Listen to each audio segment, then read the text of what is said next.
今年是2026年丙午年，中国的丙午年，新年开业。今天准备去举行一个我们的开工仪式。大家看一下，我们很多观众都不知道我们德信生活馆我们德信生活馆是这个样子的完全是日式的，然后配合中式的，尤其广东的新年会舞狮。那么在新的一年丙午年，祝大家万事如意，阖家安康。那接下来看一下我们的这个开工仪式，如果过来的话有红包奖，开工大吉。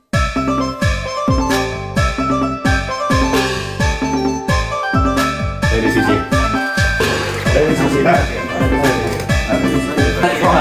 多謝老細，生意興隆。多謝老細，生意興隆。新年快樂，好，你哋試試。